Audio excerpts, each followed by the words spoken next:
Not a bad evening, just a little too warm for mid-October, but some big changes on the way. At this hour, temperature at Kenner 77 degrees. Dew point, though, that's the problem, 75. It is still kind of muggy outside, a little bit of a damp feel. Winds light out of the south at 6 miles an hour. We will have another warm day tomorrow before those big changes we've been mentioning.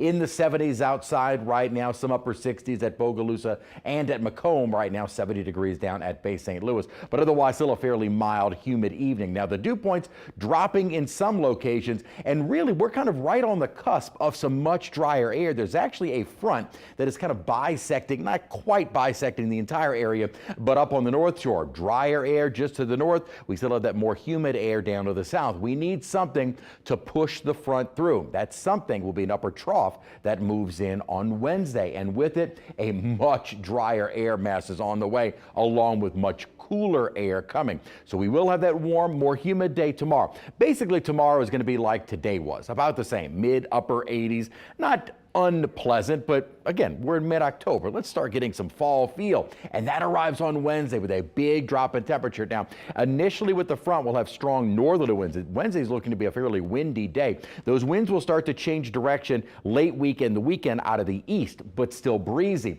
That may lead to some coastal flooding issues, minor, mainly just above high tide in all areas outside of the hurricane risk reduction system. We stay dry though, no rain with this front, and really no rain chances looking forward into next week. Big upper low. This is where the origins of our colder air will be coming from. At the moment, the temperatures there are in the 30s, 40s, lower 50s. So this is a more fall-like air mass. It'll be coming out of Canada, already making its way across the parts of the Midwest and Ohio Valley. This little push is what we need to get that front south of us, and it will bring with it a big cool down. It's not going to last for very long, but notice, as we get into Wednesday, that's when we initially get that blast of the chillier temperatures. It almost immediately starts lifting away. That's why we will see kind of a gradual warming of our temperatures, but still, after kind of an initial shot sending us into the 60s during the day Wednesday, it'll take some time for us to rebound back into the 80s, probably not until next week. Maybe a few 80, 81 degrees here and there for the weekend. Elsewhere, though, we really don't have a lot of moisture, so even with this frontal boundary that's kind of sitting right over the area or just north of us, there isn't much in the way of moisture with it, so not really expecting much in the way of cloud cover, and certainly no rainfall once that front moves on through. With it, though, you will feel a noticeable difference as we get the day started on Wednesday. Nothing out in the tropics.